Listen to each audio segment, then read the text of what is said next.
18 after the school.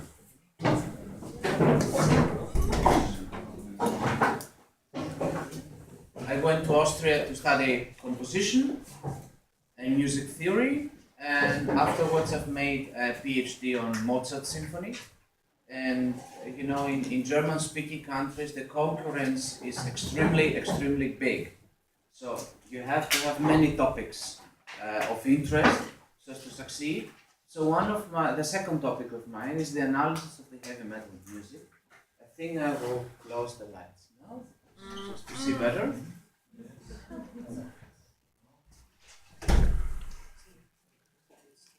Yesterday's lecture, I've made a summary of the heavy metal lecture that I give in Graz, in Austria, where I teach.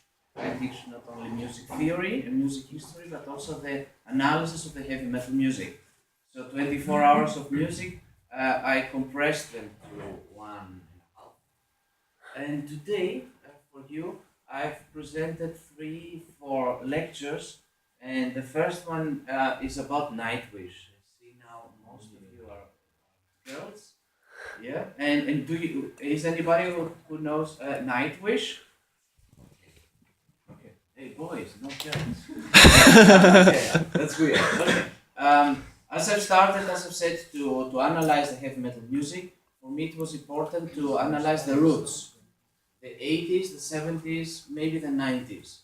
But okay, this music of Nightwish belongs not to my generation. As I was 20, 15, 14, 22, I was, let's say I'm too old for this band. This is the band of 21st century. But I said, okay, every person must develop, and let's see what my students are listening in Graz, for example. And I've seen this band with the name Nightwish.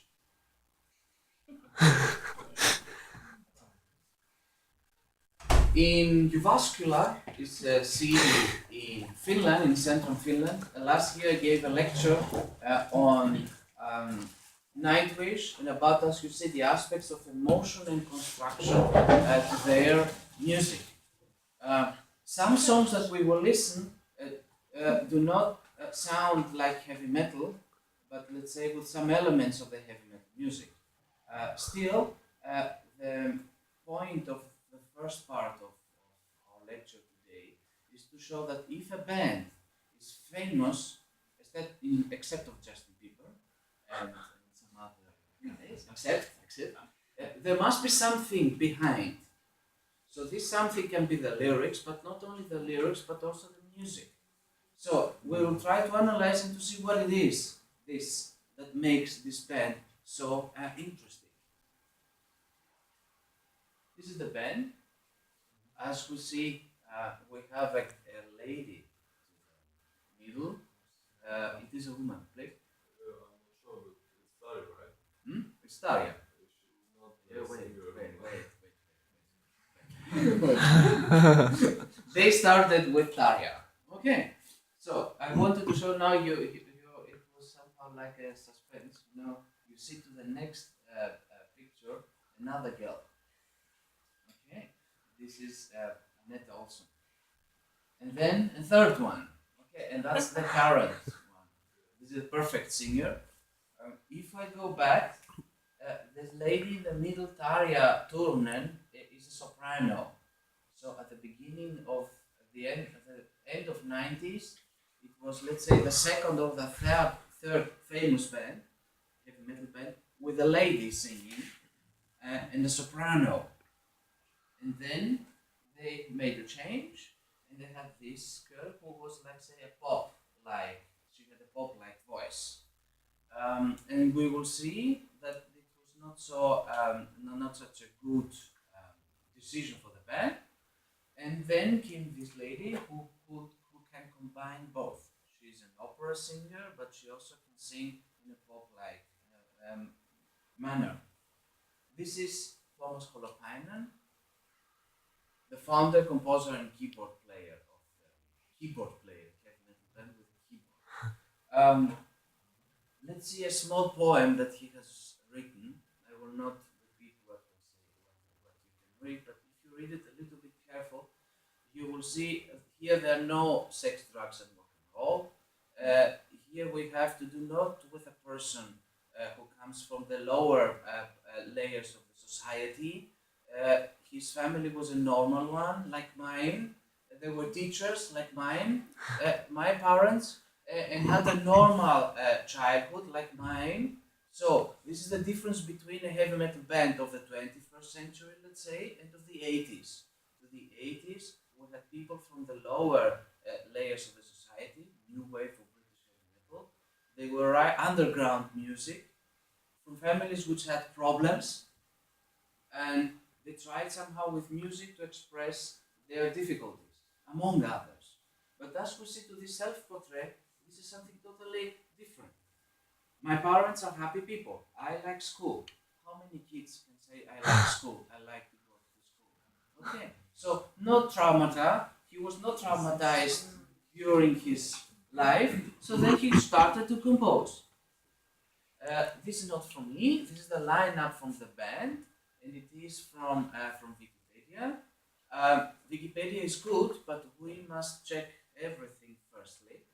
And if we check it, sorry, I must close my mobile phone. If we check it, then it is a very good tool. Okay, and that we as we see here, we have Tarja Turunen, Annette Olsson, and then at the end, in 1 or 2 months, we're going to have the new album of the band, 2015. Every line, vertical line that you see, is an album. Let's say the period zero, Thomas Holopainen had a vision that it is a lake in Finland, and then let's say some happens a party or something like this, and someone writes the music. So he wanted to write something like this. Then came the first album that was something like symphonic heavy metal. Later I will explain the term symphonic heavy metal. The second period was the period that they became famous. Third period are the songs where he used a symphony orchestra. We will see later, when I use a keyboard, keyboard says strings, button strings, and I play melody. It sounds okay, but it is better to have a string orchestra to play these voices. A string orchestra costs millions. If you're not famous, you have the button of the keyboard. If you're famous, then you have the symphony orchestra. So that's the period, and then the sound is even better, even richer, more harmonics, more overtones. And this is now, let's say, the fourth period with Annette Olsson, and now I'm very curious about the fifth period, which will start in 2 months with Floor Jansen. This is the discography of the band. The first album was not, let's say, a heavy metal album. From Oceanborn and so on, started to create a sound that was very new. They were not the first ones that they were using these features that I will show you later. But it's the most famous one. Now, a slide which is a little bit difficult. Now we start with a little bit of the music characteristics of this band. As you see, the first name, Stratovarius. We have also a male voice with growls, and on the other hand, we have a soprano. It's exactly the opposite. Imagine now we don't know this music and we see this. For the composer, it's a challenge to compose a music with structure, with homogeneity, homogeneous music, and at the same time to have a death metal singer, male singer, and a soprano as a female singer. We have the keyboards. Let's say to the 80s and 90s, keyboards plays a secondary role. Of course, to the power metal of the 90s started to play in Germany, in German-speaking countries, an important role, but not like this. We have poetic and highly emotional lyrics. Yesterday, I have shown a little bit of the lyrics of Iron Maiden, their first periods in the 80s, and they were highlighting the social problems that the people from the lower layers of the society had.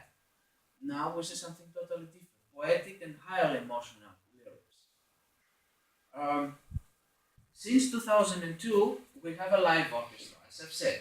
So the music is more rich, more interesting, but still there was many things to do, which happened to the later albums. So they started at the beginning with this London Philharmonic Orchestra, played some parts, secondary role played to the songs, but later became more and more interesting. About this point about the avoidance of using the identical sound combinations, I will come later. Let's say now what Daria says, the singer, the first singer, the soprano, about him. So he's able to show all his emotions and feelings to his music. That's a very big compliment. He may not look like a macho man, but when it comes to the music, it's all or nothing for him. Let's say there is a big difference between people like me that I come from the Mediterranean Sea, from Greece, and Thomas that he comes from Finland. Let's say if someone makes him angry, he will not show it. That's his character. He will be very, very, very angry, and because he's angry, he will write a song maybe later. We to the south, we are angry. We're going to give him a punch, this guy. We're going to express our angriness, and later we will write a song. So for me, it is a little bit difficult to understand him because I'm coming from a totally different geographic region of Europe with a different climate, but still his music can touch me and other boys and girls of my country. And this is a very, very important part, how to be a typical Finnish person, but still to write a song that will touch Greek boys and girls. Why? I will show you later. This is the emotions and feelings to his music. And we will start with the first song with the name Dead Boys Poem from the album 2000.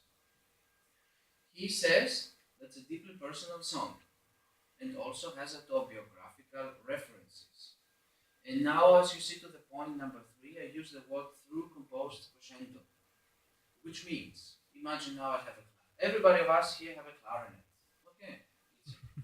Okay, and I start to play a note, a single tone, which is piano.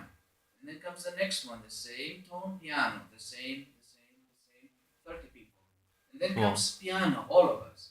And then comes the next student and listens. It says, excuse me, is it piano or mezzo forte what we play? He will say, mezzo forte to forte. Okay, do you understand what I mean? Even all of us play piano, we're too many. So one after the other, so we have a crescendo. You don't see to the score this crescendo. It says always piano, piano, piano, piano, but we have a crescendo. So such a technique uses Thomas to the text and also to the music. A song which works in a similar way is the song Black Sabbath from the album Black Sabbath of band Black Sabbath. So let's see this full composed crescendo to the lyrics. At the beginning, he writes, born from silence, so much to live for, so much to die for. Very neutral. Okay, it can be everything. Then, a perfect concert, the music arrived. Another information. Aha, this is an information about him, because he writes music and he performs to concerts. Probably. Then, my love letter to nobody. Let's say it is now a love song. Now we know this. Last point, it is a negative factor. Let's say failed in becoming a god. Okay, everybody fails to become a god, but okay. And at the end, a lonely soul, an ocean soul. And then once more, a lonely soul, an ocean soul. So we see now how there are some parts of the lyrics, not all of them. So you see how it works. In general, more details, more feelings, explosion of feelings. A lonely soul, a lonely soul.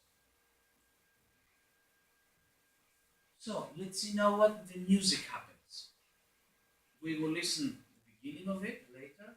we have Tarek who sings a cappella. Let's say do I have? Okay. As you see here, every situation I gave a letter and sometimes a number A, B, C, D. If you see all of them, all of them they have a different tone color. It is different to have a distorted guitar without drums, and with drums is something totally different. It is different to have someone maybe better with the mouse. It's different to have. Do you see the mouse? Yes. Yep. Okay, thank you. It's different to have a cappella, let's say only voice, and it is different to have a solo of the guitar with a band. And it's different to not to have keyboards and to have C1 with keyboards. So as we see here, there are so many different sections of the piece with a different instrumentation. So this is something that you don't find only to Nightwish, you find also, let's say, to the melody line of the symphonies of Mozart, which was the subject of my PhD. So Mozart starts with a melody, then the melody has another instrumentation, then another instrumentation, another, and let's say the first 15 are different. It's not a coincidence. Then of course some of them will be repeated, but it is very interesting to create the music the whole time with a different instrumentation, but you don't realize it. So this thing is happening here. The usage of the keyboards to this piece, we will listen it later. Let's say up to one specific point of the composition, the band, Thomas is the keyboard player, plays the keyboards for long-lasting notes. Then he's in the background. Later, when this lovely soul comes, we see that the entire composition, we will listen it, is dominated by the keyboards. So the keyboards plays to the foreground, and we listen a lovely soul, a lonely soul. So that's again a full composed crescendo. At the beginning, Thomas is at the background, and slowly comes, and at the end dominates the sound. So let's listen now the piece, and I will try with the mouse to every section that I've cut it with Audacity to highlight it here with the black.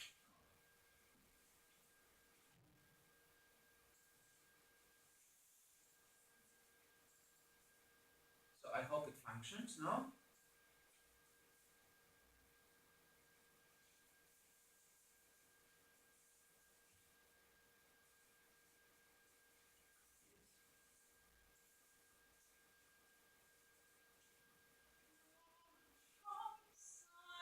This is the a cappella part.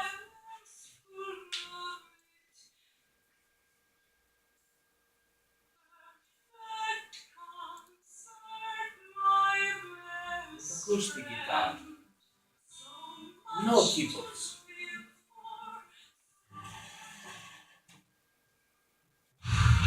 Distorted guitars.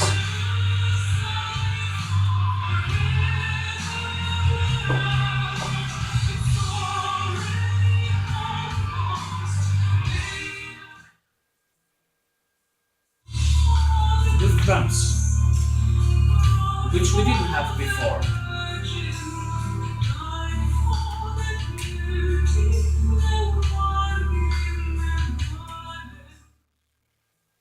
So with keyboards now, a little bit. I will show you where. These were keyboards.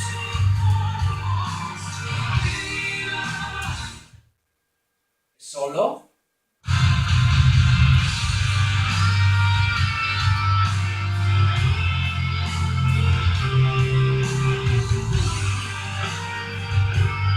So until now, no keyboards in the foreground. They were, but they were playing only chords. But now, slowly, that's keyboards. Strings with a button of strings. Keyboards with button of strings. And a little bit later, a lonely soul. And these are keyboards.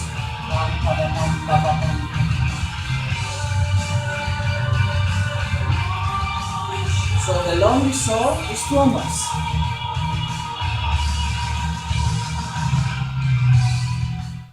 So, as we see to our first example, we have a composer who knows what he's doing, knows to analyze the text, which he writes himself, knows how to interpretate also with notes, and in a very, very subtle manner that no fans to the concert will realize it. But if you know that, through me, for example, now that this thing is happening, then you can appreciate this song even more. Ever dream? So he said it's a personal confession and pouring out of feelings. And these feelings we heard to Dead Boy's poem before, so that's a very good transition. And to this song we will see that in only 3 minutes the instrumentation changed more than 9 times. Okay, if I have a composition of 3 minutes and every half minute I have a change, it's not something special. But if you have a limited amount of instruments and you change your instrumentation 9 times, this is something complicated. I don't say that complicated is good, but if it is something complicated and we don't realize that it is complicated, that's something special. And okay, 9, let's say you have one instrumentation A and then instrumentation B. A, B, A, B, A, B. I changed 9 times, but I have 2 instrumentations.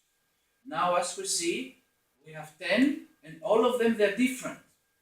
So 2 times, 3 times different, coincidence. 4 times, coincidence. 5 times, coincidence. 10 times, I don't think so. So again, our slide from before listening to it, you see we have piano with vocals and strings, but without vocals. But with vocals, but without strings. With distorted guitars and strings. With keyboard voices, without keyboard voices. Keyboard, not piano with vocals, piano with vocals. So he tries to use, he has all these different instruments and he tries to use them in a very, very, very sophisticated way. As we will listen, the song has not so great heavy metal tendencies. It's something like a pop song, but still.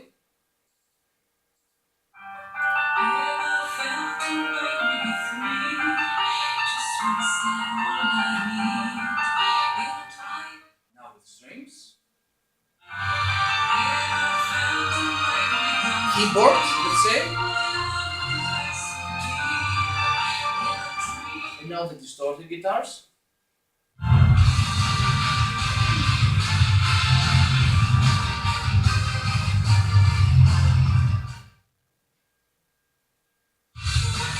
With vocals.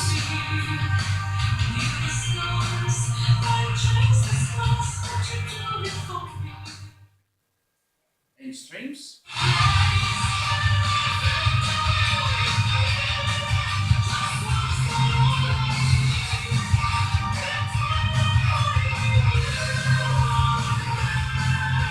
Some additional keyboard voices now.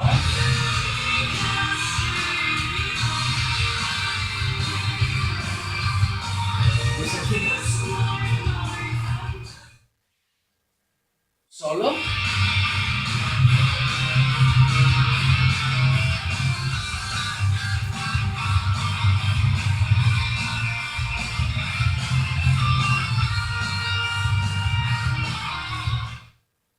Keyboard, no piano.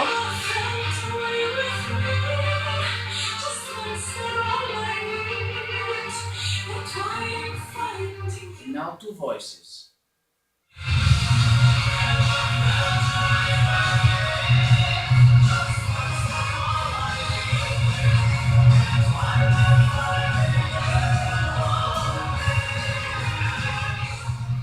So I would like to say that in front of me now I think I have students that they will become later teachers. Is it correct? Yes. So you will have pupils. Okay. And these pupils are not adults like us now, they're teenagers. Okay. So So it's a little bit difficult teenagers to capture. So my effort today for you, which you're going to have pupils later, is to see, okay, some of them they listen heavy metal music. Okay, if we know what is happening, it is easier then to capture our pupils so as to take their interest. So that's my goal today, to show you how the music functions, so as you to have a better, let's say, knowledge of this music, so as maybe to use some songs, let's say, to your future lessons, because pupils nowadays are very difficult to capture. To my age, it was easier, and before 40 years, it was very easy. But now it is extremely difficult. We spoke about different instrumentations. So, one it was with this instrument, one it was with the other. It was a little bit chaotic. Okay, but Tuomas shows us that he can put these tone colors to a system. We will listen some parts of the song Devil in a Deep Bar portion, and I will show you. I think it's with red light, with red, okay, colored red. These parts where the male voice is singing, and we will see that the band plays in the low register, and we have an orchestra. Then a female voice, this glockenspiel is playing. So female voice, brighter tone colors, male voice, mellow tone colors. And then when the interlude is a part where the orchestra plays, then we have cembalo. Not only, but dominates the sound of cembalo. Cembalo who plays the keyboard player.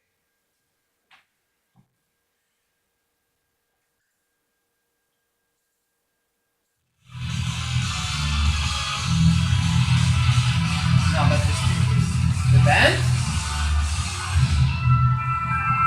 the male voice.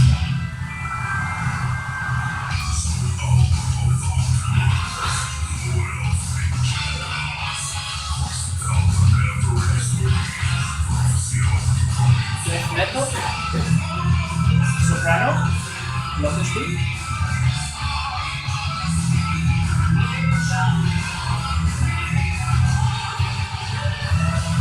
And the cembalo.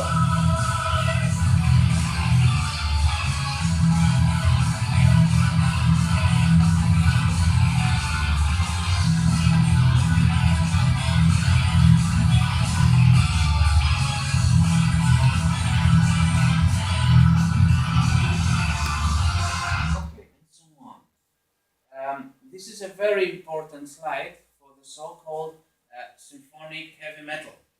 Um, Later, many bands of many heavy metal bands were influenced from this slide that we see here.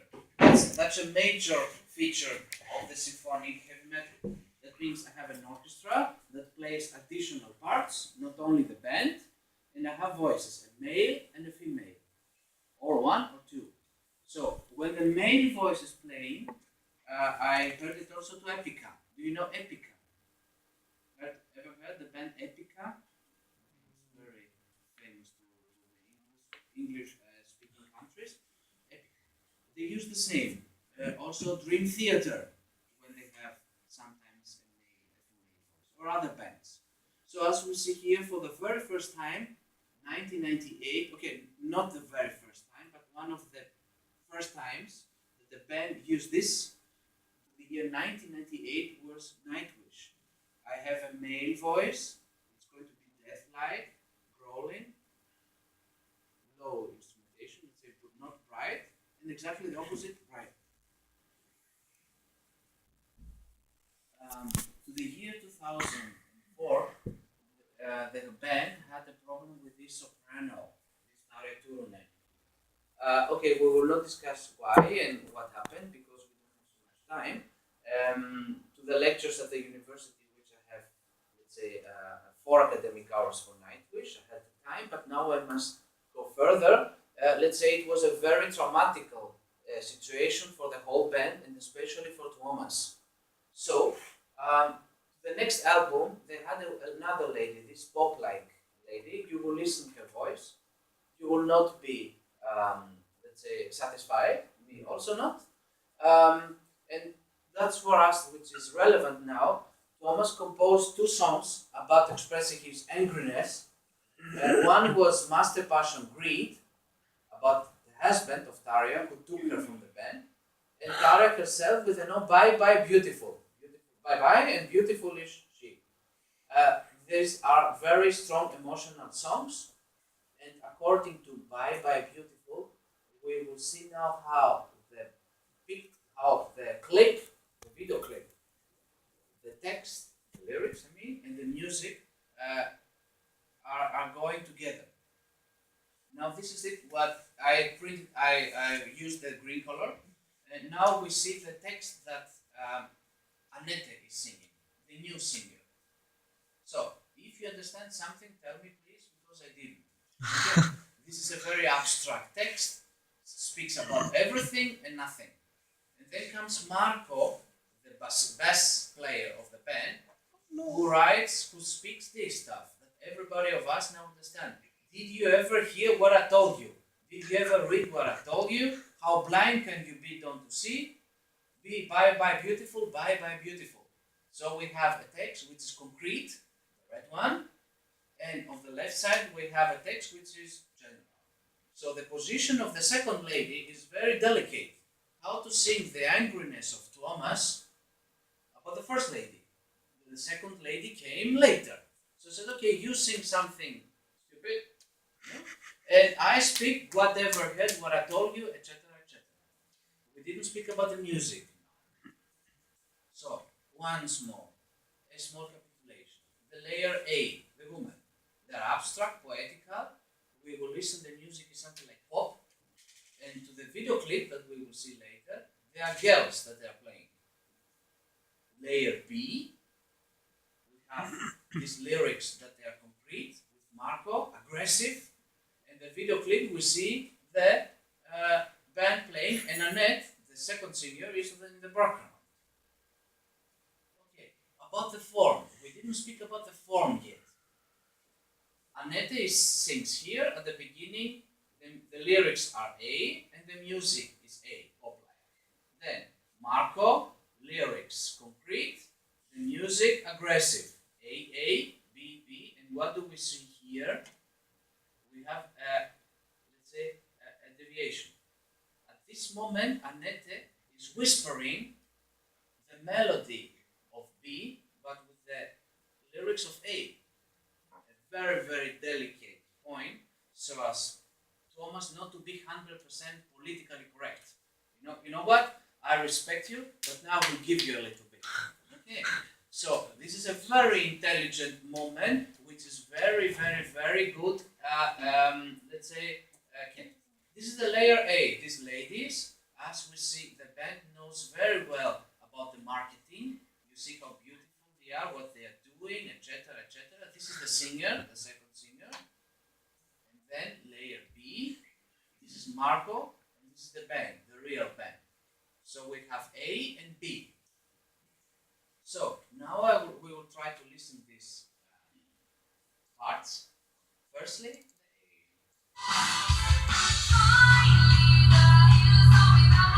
no soprano.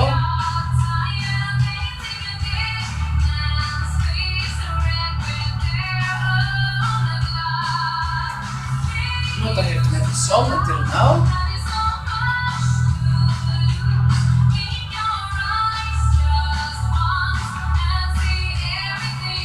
But now,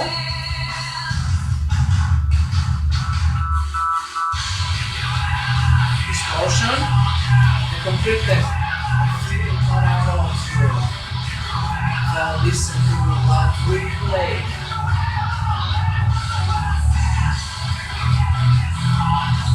I think it's clear until now.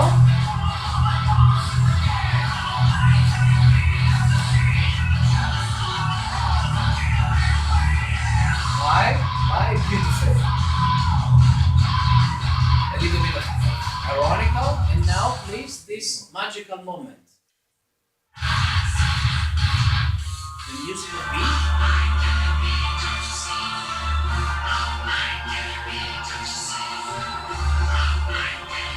Both walls together. And here.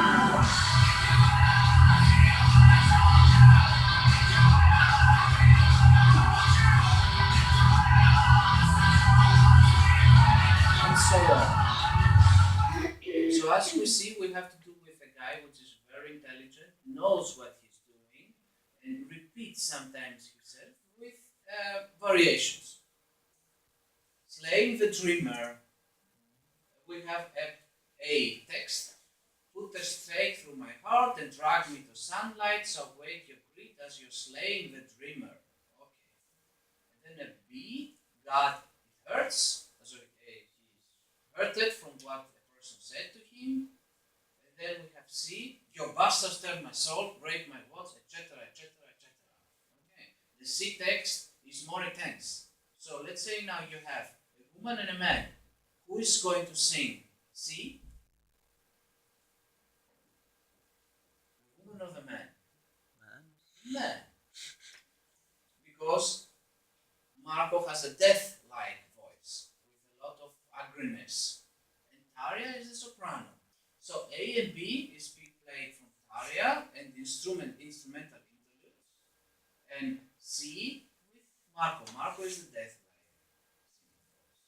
The tone colors. Female voice that we knew from the first song is bright. Instrumental are middle bright, middle dark. And at the end we have the male voice, which is dark. So this is something that I find, for example, to Richard Wagner, Tristan und Isolde. When Tristan is singing, there is a specific instrumentation. When Isolde, the woman is singing, is another one. And when they speak, these instrumentations are starting to melt. These tone colors start to melt. So Richard Wagner used it in concrete in this way. Of course, Thomas didn't know anything about Tristan and Isolde, but in somehow he has done. He used the same strategy. So not only changing the instrumentation the whole time, first, not only different instrumentations and chaotic, just to put them in a row, to put them to classify them.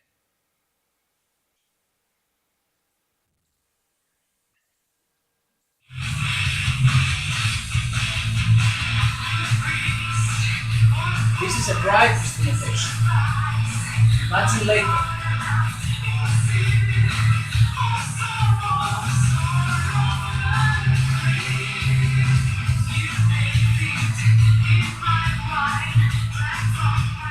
Now instrumental parts.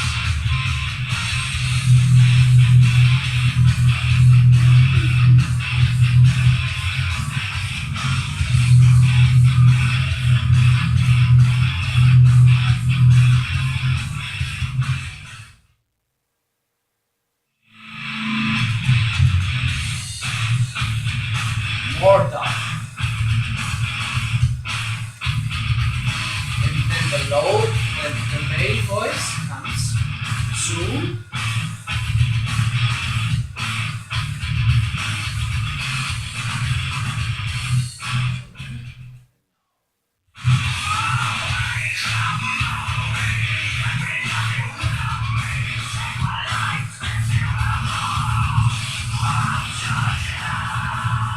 And so on. Okay, it's a little bit heavy, but as you see, at the beginning, if you listen to a song like Dead Boy's Poem that we heard, or Ever Dream, and then this one, someone could say there are two different bands. No, it is one band, and the features stay the same. The way that you use these features ends. So, I have now also musicians in front of me, and I've tried. Nemo, I think everybody knows this melody.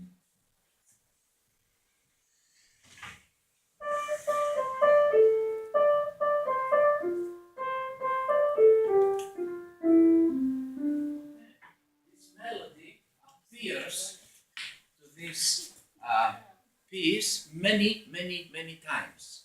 Before I spoke about an instrumentation in general, but we didn't speak about some specific melodies that can. Imagine now we hear a song of Justin Bieber, and there is a melody, comes 10 times with the same instrumentation, shitty.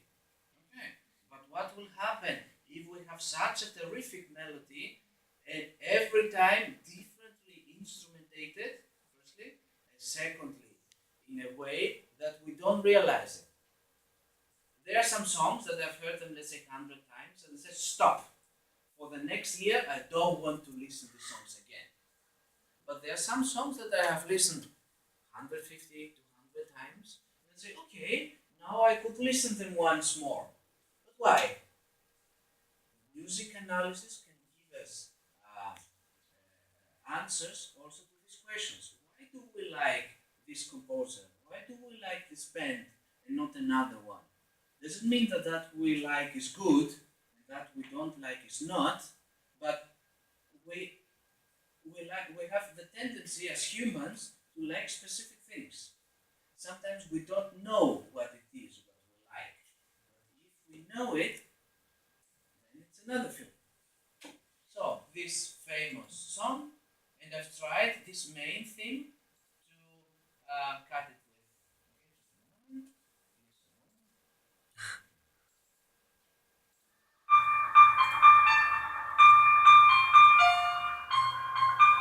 And now with the band.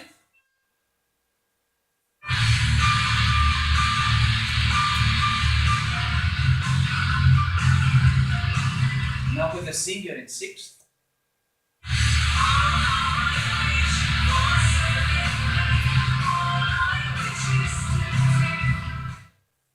Then alone.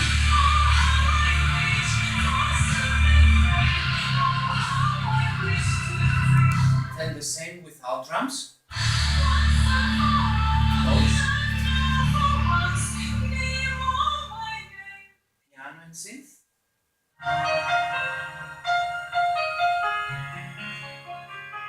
Then the band.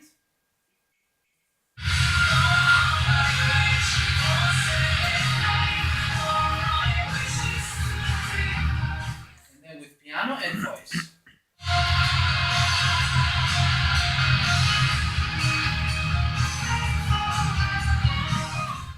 That's the difference between a pop song and a pop song written by Thomas. It sounds not like a heavy metal song, even though it has guitars with distortion. And still it is an interesting song.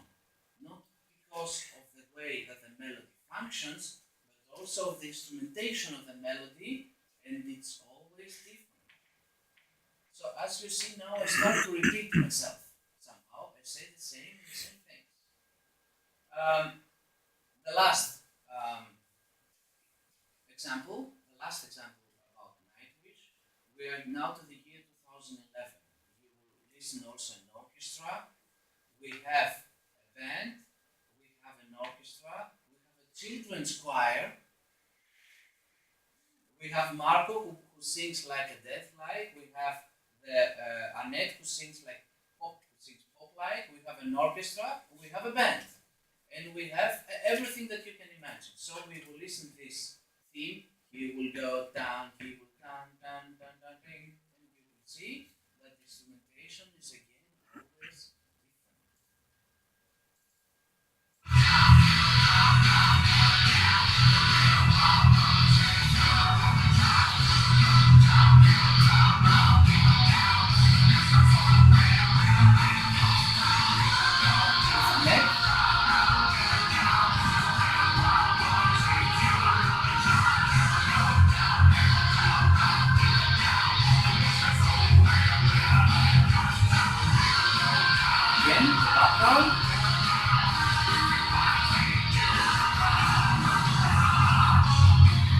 The same with the orchestra now.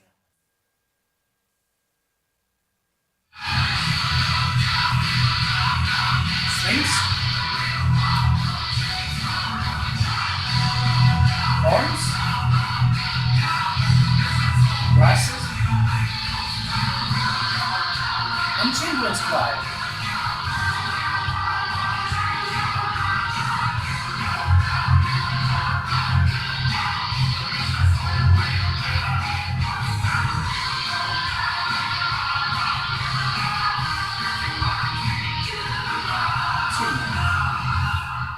Now, children's choir with orchestra.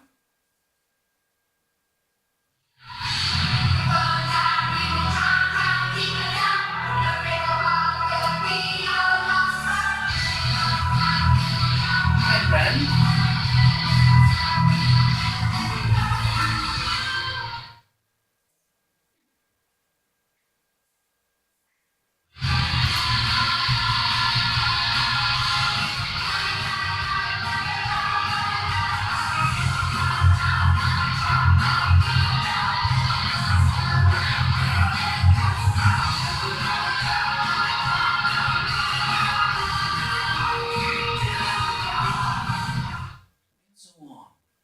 as we see, so to conclude with the first part of the lecture today, we have a band with a lot of heterogeneous songs. All of them belong to Nightwish.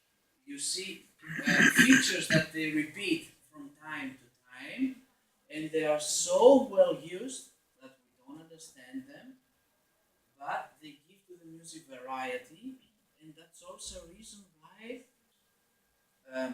Nightwish is not only famous in Finland, or let's say in Scandinavian or Baltic countries, but also to countries with a total different climate, total different history, and people with totally different, let's say, character and mentality.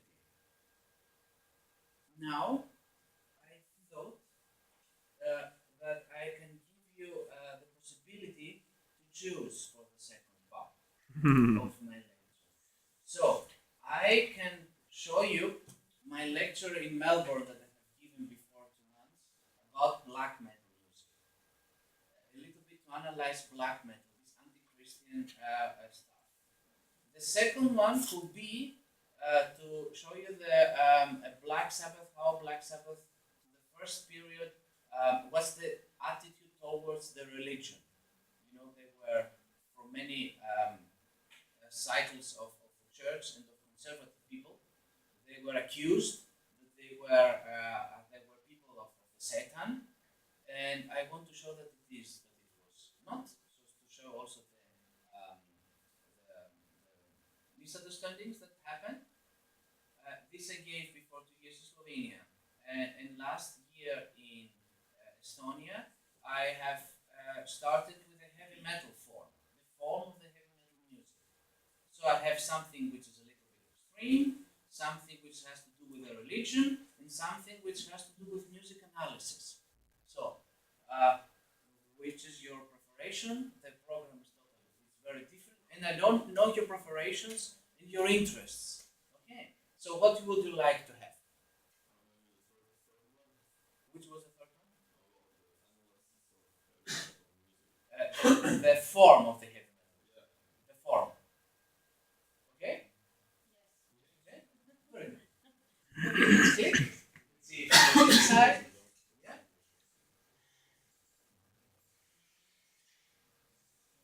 So of course there is a form.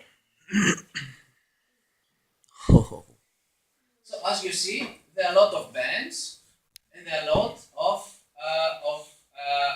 let's say, styles, heavy metal styles.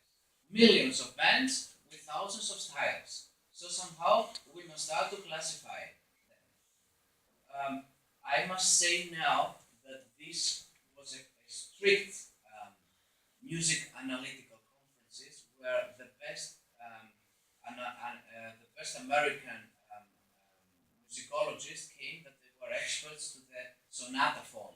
We speak about Mr. Kaplan, Mr. Hepokovsky.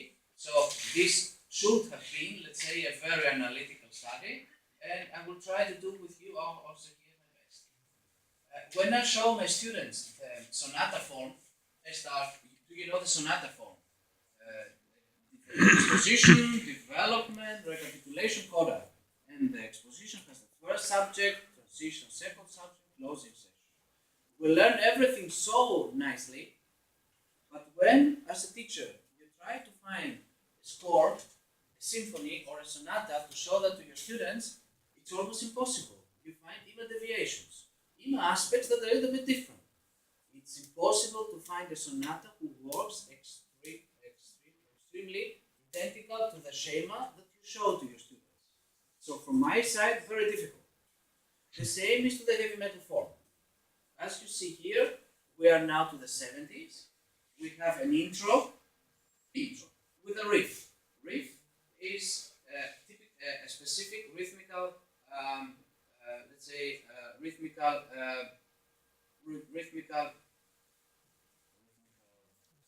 We have the singer starts to sing, and the band plays this riff or another one. Then we have maybe a refrain, and that maybe once, twice, three.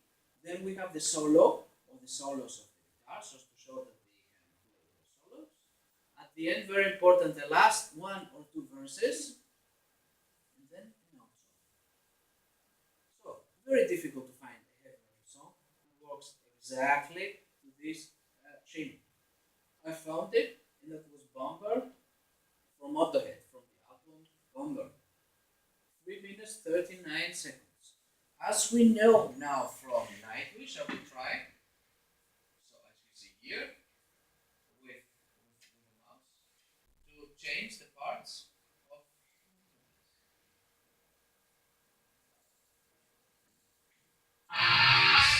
this is how it is.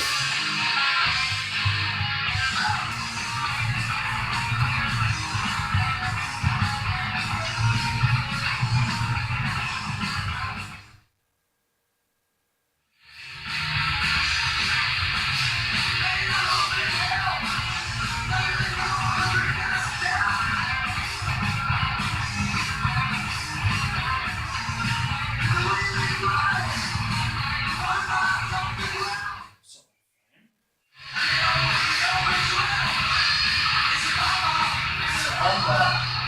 and then comes another verses and so on. I cut it and now we go to the guitar solo.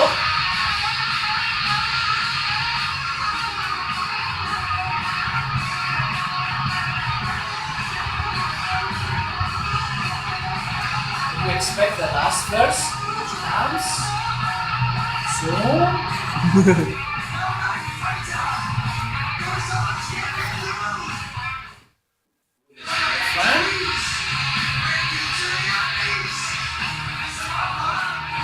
And then our outro.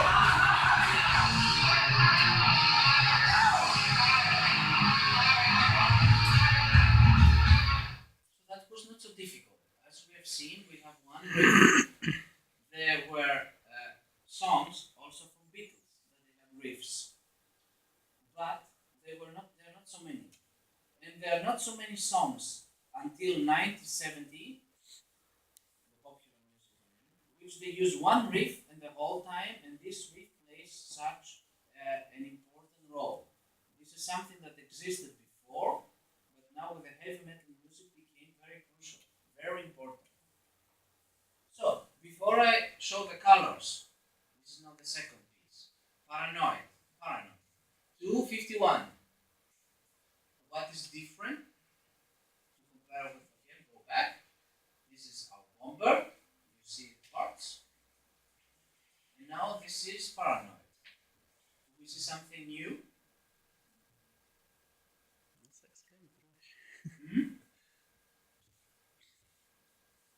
Once more. Intro versus guitar verse outro, and you have intro verse interlude solo verse interlude verse outro. Let's say it are the interludes. So interlude is a part where the band is playing and the singer is making a break. We have also many verses, 1, 2, 3, 4, 5, many, and also 3 interludes. And as we see here, one interlude will be repeated. So it's something like random. This from now on, there's no specific form which you can find like the sonata form. It's something like the development of the sonata, which is free, but some parts are fixed. Fixed is we start with verses, we have solos, we have an outro, and maybe we'll have some interludes. So I've tried also with another disposition, which is going to be very helpful for us for the next slides. The left side, old. When we go to the right, it's something new. If we continue to go to the right, it's again something new. If we go back, it's something old. If we go then, it's everything, it's something new. And as you see here, the second interlude, it's something new because it is variated. So even the song is constructed only with 3 chords, 3 or 4 chords. Somehow Black Sabbath tried to have until the end something new, and only the verses here are old. So something that is going to be repeated, in exact way with another text, and new stuff.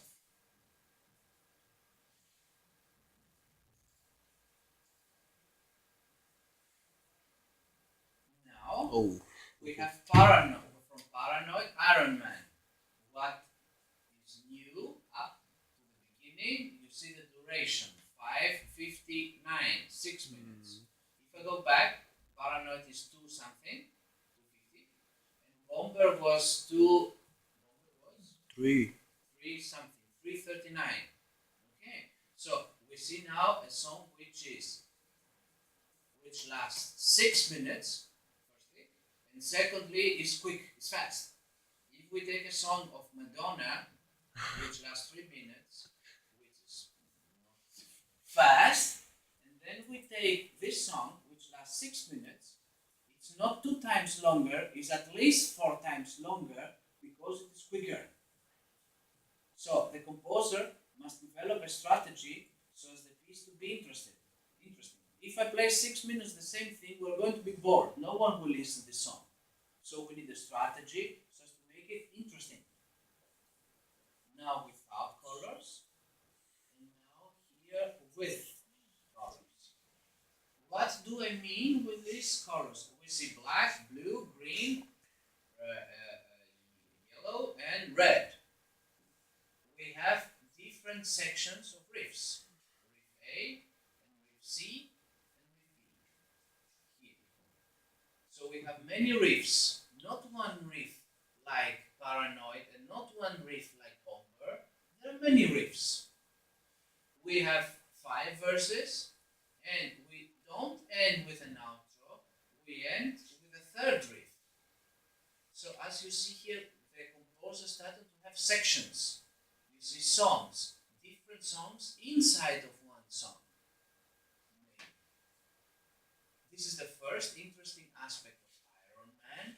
The second interesting aspect, as I have shown yesterday, Robert knows that. Tony Iommi, the guitar player of the band, was a worker in Birmingham, so had an accident with a machine, and the machine cut the upper parts of the fingers. So he couldn't play the guitar because he had to find his chords like this. So what did he do? He tuned the lower string 1 tone down, so then these 5th chords, C, G, D, A, these power chords, we could play like this. So the sound is darker because we tune the guitar low. We play power chords the whole time, as you see. Only here it's a C minor and E minor. So I see here a limited amount of chords. The chords are few. But as you see, every sequence of these colors, every color, 1, 2, 3, 4, 5, 6, have a different sequence. Do you understand now what I mean? This is very, very important. This is the difference between the band of the neighborhood, who plays 3 chords with the same way, and Black Sabbath, who plays 5 chords, but always different ways to play. I've said yesterday that joke, which is the difference between a jazz guitarist and a heavy metal guitarist. The jazz guitarist plays 1,000 of chords for 3 people. The heavy metal guitarist plays 3 chords for 1,000 people. Yeah, but how do they play these 3 chords? As we see here, always with a different sequence. So I tried again with Audacity like yesterday.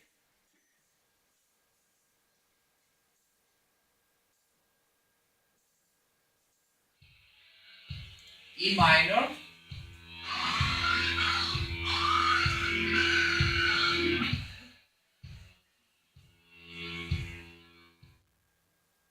And now the next sequence.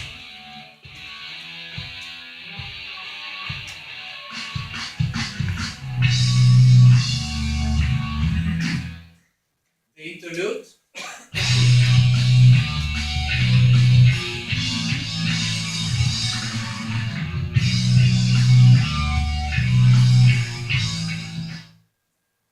Next riff.